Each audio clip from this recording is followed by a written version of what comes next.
Vamos lá, galerinha, vamos para a correção das questões do Enem dessa semana. A gente escolheu 2 assuntos, né, para tentar reportar dentro daquele levantamento que a gente fez sobre questões do Enem. Nós escolhemos o sincretismo religioso, que é um assunto que cai bastante nas provas, e também as conjurações. As conjurações não caem tanto, né? Elas não caem tanto, mas se cair, a gente tem como fazer também, e já foi assunto abordado, então vale a pena a gente trazer algumas questõezinhas também. Vão ser 5 questões nesse nosso vídeo de hoje. Bom, Enem de 2018 é a primeira sobre sincretismo que a gente vai fazer, sincretismo religioso. Outra importante manifestação das crenças e tradições africanas na colônia eram os objetos conhecidos como bolsas de mandinga. A insegurança, tanto física como espiritual, gerava uma necessidade generalizada de proteção das catástrofes da natureza, das doenças, da má sorte, da violência dos núcleos urbanos, dos roubos, das brigas, dos malefícios de feiticeiros e por aí vai. Também para trazer sorte, dinheiro e atrair mulheres.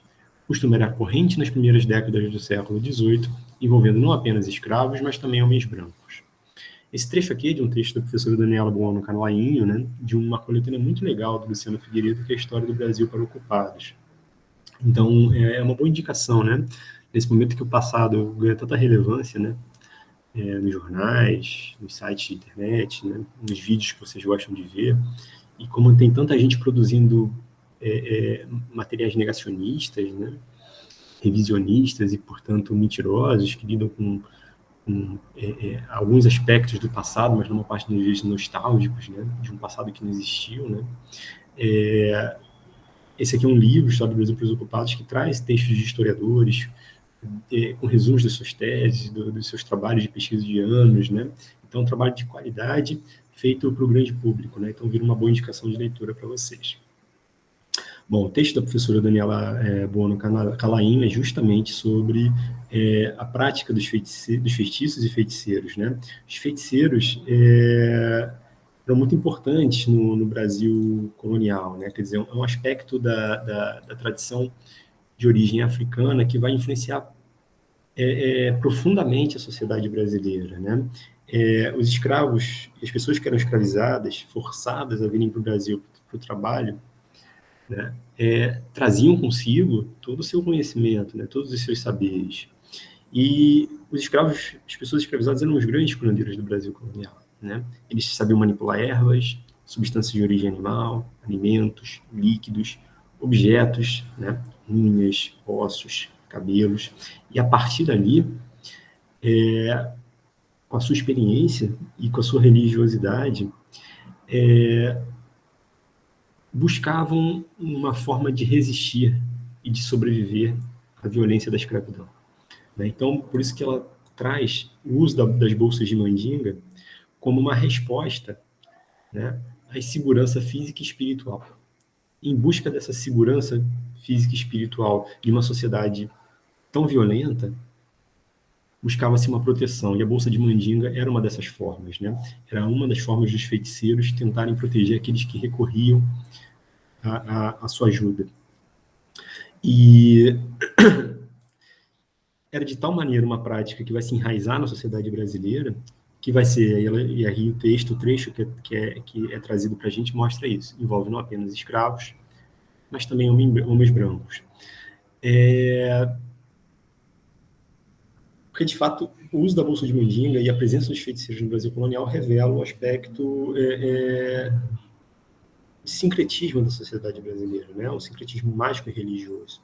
Então, esses feiticeiros que faziam as mandingas e as outras práticas dos feiticeiros, né, eles vão se utilizar de elementos também ligados, por exemplo, ao culto católico, como a água benta, a hóstia, por exemplo, né, num duplo sentido, tanto para potencializar os efeitos da cura que eles estão promovendo, que mostra que eles absorviam aspectos de outras religiosidades, de outras culturas para o seu saber, né, para o seu conhecimento, para a sua religiosidade, como também uma forma de sobreviver, né, como uma forma de resistir, de poder fazer, né, de alguma maneira ter que jogar o jogo do opressor para poder continuar praticando a sua religiosidade. Bom, especificamente as bolsas de mandinga, elas eram feitas de couro, veludo, né, ou seda, por exemplo, e elas carregavam alguns objetos, alguns instrumentos, alguns ingredientes, então podiam ser ossos, desenhos, orações, né, sementes, e aí orações católicas mesmo, né, o que mostra esse sincretismo, essa troca, né. E quando a gente pega historicamente mesmo o termo bolsa de mandinga, ela remete à África muçulmana, né? Então já mostra um sincretismo, uma existência que foi de transformação da prática cultural na própria África e que no Brasil também vai ser incorporado. Agora que no Brasil não vai ter esse traço islâmico, né? Vai ser católico. Então vai ser uma prática de religiosidade de origem africana que vai conter elementos do catolicismo também, inclusive de colocar as bolsas de mandinga nos altares para as missas, para fortalecer ainda mais a proteção, né? O que vai mostrando essa troca cultural e esse sincretismo religioso que existe no Brasil colonial, pensando aqui no sincretismo como uma forma de resistência à escravidão. Claro. Vamos ler as opções. A prática histórico-cultural do uso das bolsas de mandinga, de matriz africana, descrita no texto, representava 1. Expressão do valor das festividades da população pobre. Não é sobre festividade que está falando, é uma prática histórico-cultural, porém religiosa. Então a gente descarta essa alternativa. Letra B, ferramenta para submeter os cativos ao trabalho forçado.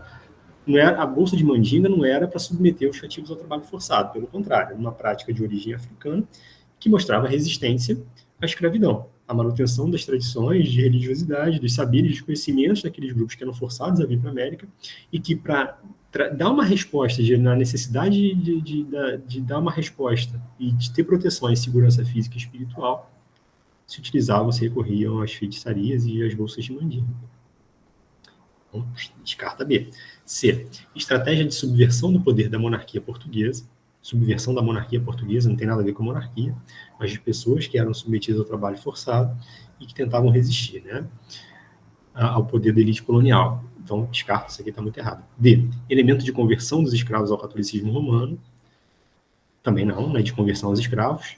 Não era uma ferramenta usada pela Igreja Católica para converter, mas os escravizados de tentarem resistir à escravidão e a essa conversão e a promover um sincretismo, né? O surgimento de um elemento cultural híbrido, né? E letra E, instrumento para minimizar o sentimento de desamparo social. É para minimizar. Então, é isso que está no texto. A insegurança física e espiritual gerava a necessidade generalizada de proteção. Esse objeto era uma tentativa de minimizar o desamparo, o medo, a insegurança, e que vai se enraizar na sociedade brasileira. Tranquilo? Mais uma sobre sincretismo, né? Essa é do Enem de 2016, mas ela vai ter um aspecto um pouco diferente, a gente vai ver, que é mais, nesse caso específico, né, de como que a Igreja Católica vai criar uma estratégia de conversão, né, das pessoas que eram escravizadas, né, mas de como que as pessoas escravizadas que eram convertidas ao catolicismo também viam uma possibilidade de resistência e de manutenção das suas práticas religiosas e culturais através da devoção aos santos católicos. Então, a gente está fazendo uma estratégia diferente aqui, as questões partem de estratégias diferentes. O primeiro texto, que na verdade é uma imagem, lá na prova está texto 1, né, uma imagem de São Benedito, e aí a gente está falando da devoção a alguns santos que, na verdade, para as pessoas que eram escravizadas, os escravos do Brasil colonial, eram deuses intercessores, né? Então eles viam lá São Benedito, Santa Efigênia, Santo Antônio, ou São Jorge, né? Eles, na verdade, vão ver orixás na forma de santos católicos, né? E é isso que vai permitir também o surgimento de uma religiosidade, de formas híbridas de religiosidade, de sincretismo, né? Mas a gente está falando de pessoas que iam para irmandades ou para igrejas católicas, que rezavam para aqueles santos católicos, numa estratégia da Igreja Católica para tentar converter, mas que se utilizavam dessa estratégia do opressor para tentar resistir à opressão e à violência, né? Então, como que esses escravizados que sofriam a violência cotidiana do Brasil colonial, eles tinham um terreno no próprio espaço do opressor para tentar manter viva a sua religiosidade. Então, parte de caminhos diferentes, essa questão do que a questão anterior. Texto 2. Os santos tornaram-se grandes aliados da igreja para atrair novos devotos, pois eram obedientes a Deus e ao poder clerical. Então, aqui mostra a estratégia da igreja. Os santos eram aliados da igreja para atrair novos devotos, para conversão, pois eram obedientes a Deus e ao poder clerical. Contando e estimulando o conhecimento, ensinamentos que julgavam corretos e que deviam ser imitados por escravos que, em geral, traziam outras crenças de suas terras de origem, muito diferentes das que preconizava a fé católica. Então, a igreja vai usar alguns santos que eles julgavam seus ensinamentos corretos, que eram obedientes ao poder de Deus católico, ao poder da igreja, e tentar usar daquelas imagens, daquelas figuras, para tentar converter as pessoas que eram escravizadas e que tinham outras crenças nas suas terras de origem. Então, era uma forma de catequese, de cristianizar. E aí, os escravizados eram submetidos àquela cristianização, àquela conversão, mas eles vão ressignificar aqueles santos. Então, é isso. Eles vão receber aquele ensinamento, aquele conhecimento católico a partir dos santos católicos, numa estratégia pensada e deliberada pela Igreja Católica de conversão, mas aqueles indivíduos que eram submetidos a mais uma violência, mais uma forma de violência, entendendo que ali era um terreno do opressor, mas que ali eles podiam encontrar um caminho de resistência, eles vão ressignificar aqueles santos a partir da sua interpretação de mundo, da sua religiosidade. Por isso que o enunciado fala assim, vamos lá. Posteriormente ressignificados no interior de certas irmandades e no contato com outra matriz religiosa, o ícone e a prática mencionada no texto, então o ícone e a prática de cristianizar mencionada no texto estiveram desde o século XVII relacionados a um esforço da Igreja Católica para, então, por exemplo, os santos negros, por exemplo, os santos de origem popular, né? Ou a possibilidade que a Igreja Católica, o estímulo que a Igreja Católica fazia, por exemplo, para o surgimento de confrarias, de irmandades negras populares, né? Elas eram comuns no intuito de converter, de cristianizar. Os sujeitos submetidos ao trabalho forçado vão ressignificar nesses espaços a sua própria vida, a sua própria sociedade, vão resistir ali também. Mas vamos lá. O ícone e a prática mencionada estavam relacionados ao esforço da Igreja Católica para cristianizar a população afro-brasileira. Então, tanto a imagem dos santos populares, quanto a estratégia de tentar utilizar esses santos para atrair os novos devotos, para cristianizar, para converter essas pessoas, passava por uma estratégia de cristianizar a população afro-brasileira. Vamos para as alternativas que a gente descarta?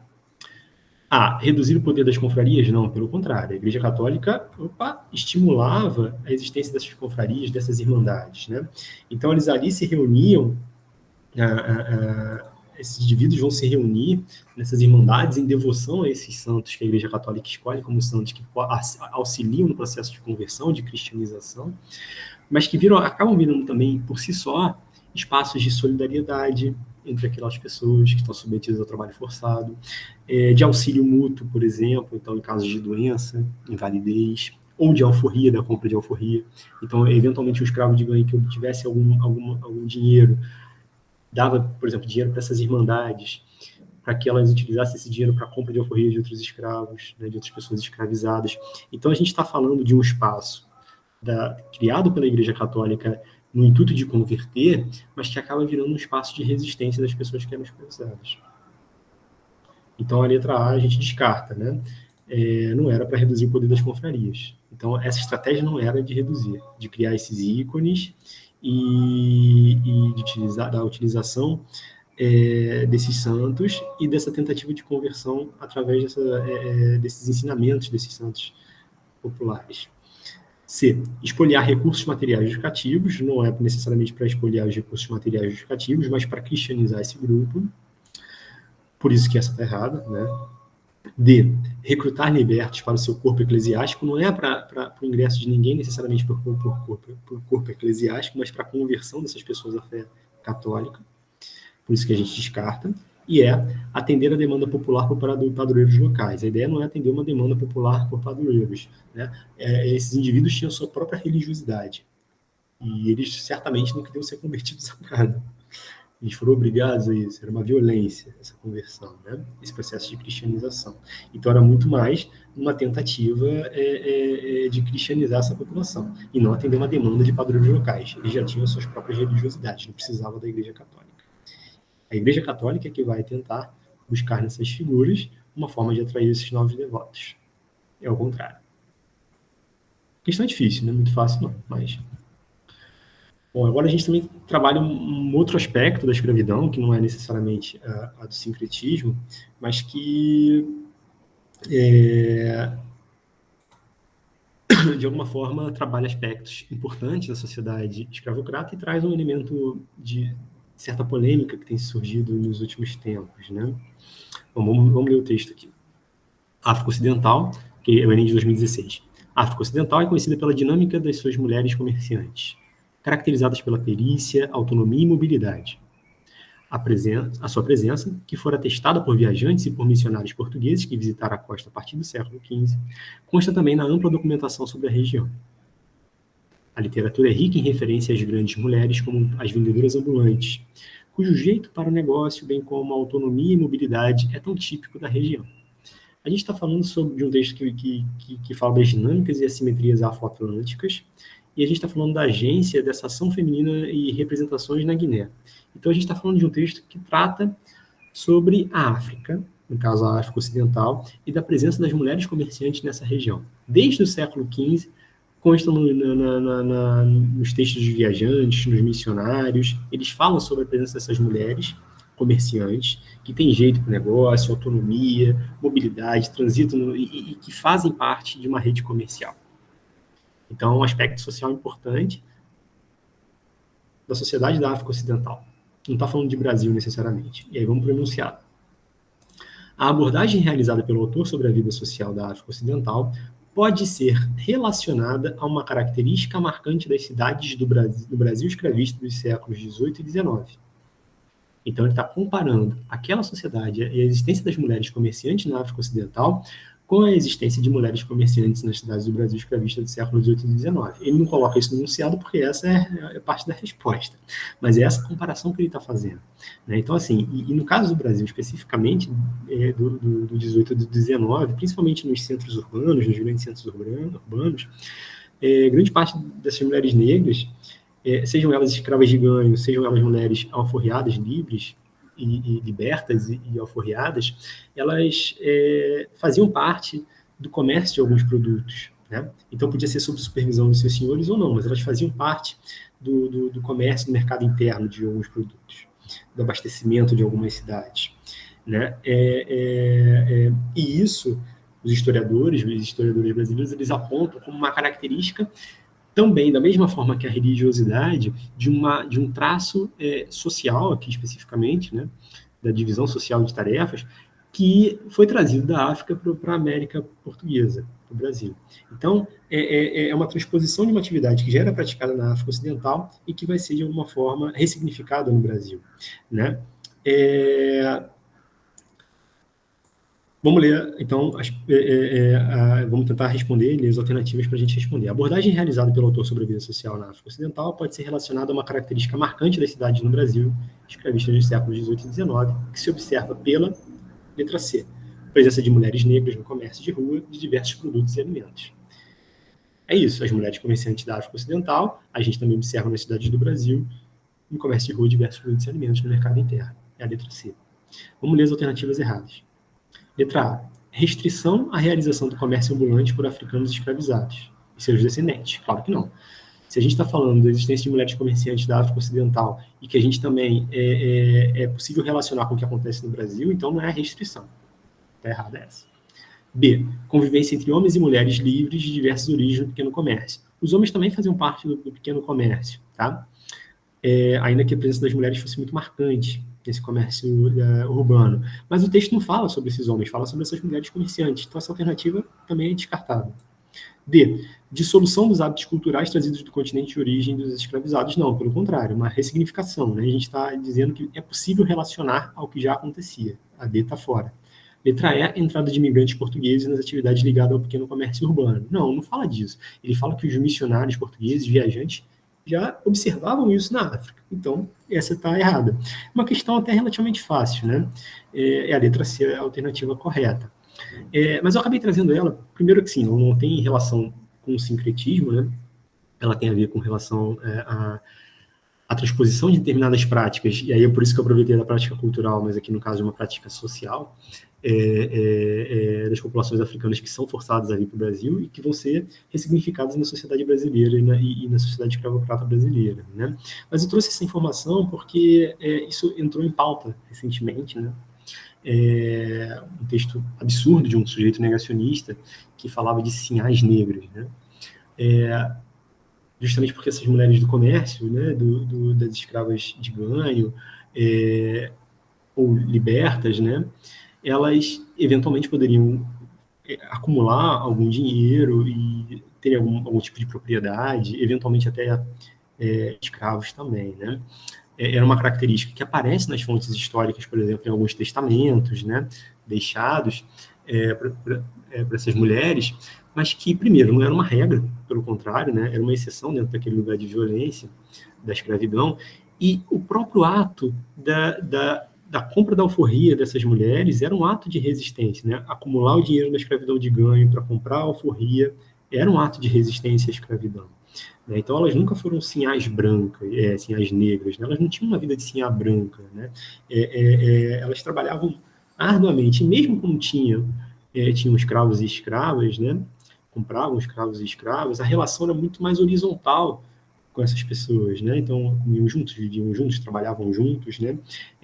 Muitas vezes garantiam a alforria dessas pessoas, ou como eu falei na questão anterior, o que ganhava financiava e ajudava a financiar a existência de irmandades para compras de alforria. Então, a gente está falando de um aspecto da sociedade escravista brasileira, escravocrata brasileira, mostra algumas hierarquias existentes, mas era uma característica. Sim, os historiadores dão conta disso, mas algumas pessoas negacionistas, principalmente aquelas que não lidam, não sabem lidar e que não querem lidar com a escravidão e com o racismo e a marca da escravidão e do racismo no Brasil, né, eles usam essas informações soltas para tentar tirar conclusões prévias, né, e negacionistas. Então é preciso combater. Isso aconteceu, vocês podem botar aí no Google, né? Leandro Narloch falou sobre isso, um absurdo, né? Um negacionista, e que a gente, enquanto historiador, tem que combater as falsas informações que esse sujeito circula, né? Da mesma forma que eu trouxe um livro para vocês, que lá na primeira questão, que trata da história para um público mais amplo, mas com trabalhos de historiadores feitos de forma séria, né? A gente tem que questionar trabalhos de falsos jornalistas que são, na verdade, negacionistas. Seguindo, duas questões sobre conjurações, uma da mineira e uma da baiana, para a gente encerrar. Enem de 2017. O Instituto Popular, de agosto, é um texto do Machado de Assis, tá? Publicado na Gazeta de Notícias, 1892, sobre a conjuração mineira. O Instituto Popular, de acordo com o exame da razão, fez da figura do alferes Xavier, Tiradentes, o principal dos inconfidentes, e colocou os seus parceiros à meia ração de glória. Merecem, de certo, a nossa estima aqueles outros. Eram patriotas. Mas o que se ofereceu a carregar com os pecadores de Israel, o que chorou de alegria quando viu comutada a pena de morte dos seus companheiros, pena que só ia ser executada nele, o enforcado, esquartejado, decapitado, esse tem de receber o prêmio na proporção do martírio e ganhar por todos, visto que pagou por todos. Então aqui a gente tem, sobre a pena capital, que o Tiradentes vai ser condenado, os demais implicados lá nos autos da Conjuração Mineira não vão, né? Mesmo aqueles que também vão ser condenados à pena capital não vão ser mortos. E de como ele acaba se tornando, e aí o texto é de 1892, então a gente já está falando do Brasil republicano, como a figura do Tiradentes, ela muda de lugar com os discursos republicanos e com a proclamação da República, né? Ele vai de grande vilão, né, o traidor da Inconfidência Mineira, ao herói republicano. E principalmente numa transformação da imagem do Tiradentes, e isso é o que cai bastante nas provas, né, de conjuração mineira, que vai sendo associada à imagem de Cristo. Então, ainda que o Machado de Assis fale do exame da razão, né, do patriotismo, do espírito cívico, ele faz essa comparação de Tiradentes com Cristo, com o martírio, né, a morte como a paixão de Cristo, né? E a própria imagem física do Tiradentes, que a gente não tem, né, do rosto, é muito associado a Cristo, os cabelos longos, a barba longa. Né? E a gente não sabe como era Tiradentes de fato.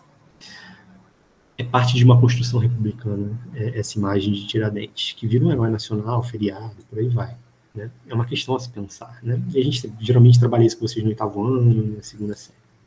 No processo de transição para a República, a narrativa machadiana sobre a Inconfidência Mineira associa a Inconfidência à redenção cristã, o martírio, então compara Tiradentes a Cristo, e a cultura cívica, né, a luta de Tiradentes pelo bem comum. Né?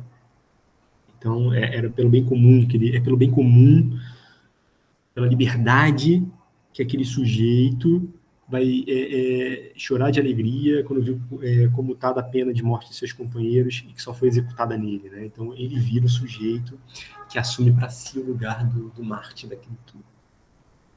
É Cristo. Então, você tem, ao mesmo tempo, o sentimento de bem comum, que aqueles patriotas que lutaram pela liberdade, mas associado a uma imagem de um martírio cristão. Então, essa é a resposta mais completa, é a letra A. Vamos ler a letra B.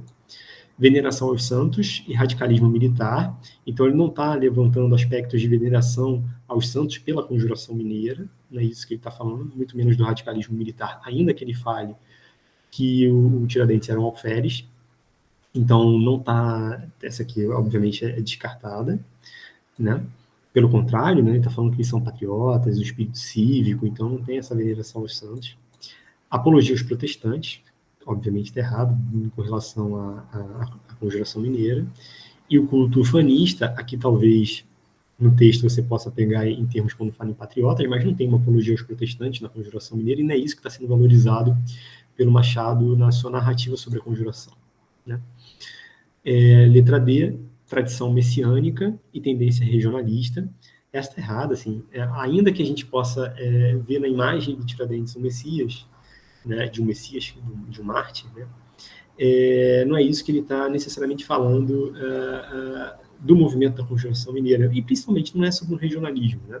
Se ele está falando em patriotas, ele está falando em pátria, né? Ele está falando de Brasil, quando no caso da conjuração mineira não era necessariamente pela independência do Brasil. Né? É outra releitura sobre a conjuração mineira que os republicanos fazem. A ideia de um herói nacional é questionável. Letra E, a representação eclesiástica e dogmatismo ideológico. Então, não é uma crença indiscutível na fé cristã, muito menos da presença de membros da Igreja Católica, dessa representação católica na conjuração mineira, pelo contrário. Né? A luta cívica, é o espírito patriótico que faz levar ele a ter o mesmo fim de Cristo. Então, é o contrário. Não era muito difícil essa questão, era bem fácil, né? A última Enem de 2016, o Tiradentes era Enem de 2017. A última do Enem de 2016, vamos lá, é sobre a conjuração baiana, que foi a popular, né? Cujas lideranças populares são mortas também pela coroa portuguesa, também num processo extremamente cruel, né? De exposição pública, de enforcamento, e 4 homens negros que, entre eles Manuel Faustino, menino, né? E que não são considerados heróis nacionais, absurdamente não são, mas essa é uma questão para a gente pensar sobre a construção da República e dos heróis brasileiros. Né? Vamos lá. O que ocorreu na Bahia de 1798, ao contrário das outras situações de contestação política na América Portuguesa, está falando aqui da Conjuração Mineira, é que o projeto que lhe era subjacente não tocou somente na condição ou no instrumento da integração subordinada das colônias no Império Luso. Então, o contrário das outras situações é que eles não falaram sua independência com relação a Portugal. Dessa feita, ao contrário do que se deu em Minas Gerais, a sedição avançou sobre a sua decorrência. E aqui está falando do aspecto popular, né? Quando a gente trabalha muito com vocês com Conjuração Baiana, a gente fala muito do aspecto popular, o que é fundamental, e às vezes a gente acaba negligenciando a presença da elite baiana nesse movimento. A elite baiana fez parte também desse movimento na contestação de alguns monopólios da coroa portuguesa, questionando da mesma forma que a Conjuração Mineira. Agora, vai ser diferente da Conjuração Mineira, porque na Conjuração Mineira, a elite de Minas, por exemplo, até a questão da escravidão, ela entra em algumas discussões, mas eles logo esquecem a questão da escravidão. Era uma questão porque a ideia era fundar uma república, né, de um país que tinha escravidão. Era uma questão, mas eles jogam para debaixo do tapete, né? Eles tentam negligenciar o debate, eles escanteiam o debate, escondem o debate, porque era um grupo de elite que estava tentando promover aquela sedição. No caso da Baiana, você tem não só a participação popular, o Manuel Faustino, um jovem letrado, né, que está falando em liberdade, em igualdade, e que esse grupo popular vai avançar sobre questões sociais importantes.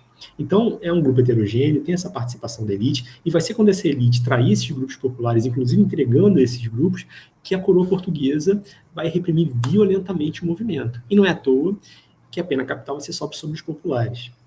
Né? Aquela população mais pobre, eles tinham rede de contatos com aquela elite, eles circulavam ali, eles tentavam transitar e fazer aliança e foram abandonados por aquela elite. E é justamente nessa traição que a coroa portuguesa vai reprimir violentamente o movimento. Então, a diferença entre as sedições abordadas no texto encontrava-se na pretensão de abolir a escravidão africana. Na Conjuração Baiana, isso entra em pauta na igualdade entre os cidadãos da República que vai ser proclamado, que se pretende proclamar. Na Mineira, isso até alguém chega a falar disso, mas não é um problema, eles simplesmente esquecem isso. Na Baiana, isso vira um ponto de pauta para aqueles grupos populares, e isso aparece nos pasquins, nos panfletos e por aí vai. Feito justamente para essa população mais pobre que sabia ler e escrever. Como para as alternativas que a gente vai descartar. Eliminar a hierarquia militar, não era uma diferença entre eles. Na verdade, não se questionava a hierarquia militar, pelo contrário, a baiana, ela tenta estimular a presença de soldados, né, tentando favorecer esses grupos, aparecem nos panfletos, porque você precisa, para aquela sedição, para aquele movimento político, você vai precisar de armas para lutar contra a coroa portuguesa, então você precisa atrair militares, mas não é eliminar a hierarquia militar, né? Tentar atrair esses grupos militares, é claro que a gente está falando de alguns militares de baixa patente, mas não é eliminar essa hierarquia. C. Anular o domínio metropolitano. As duas queriam anular o domínio metropolitano. D. Suprimir a propriedade fundiária. Nenhuma das duas fala em suprimir a propriedade fundiária, fala na igualdade entre cidadãos.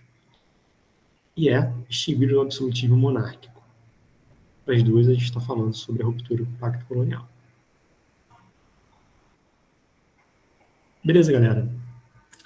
Fiquem em paz e a gente se vê na próxima. Tchau, tchau.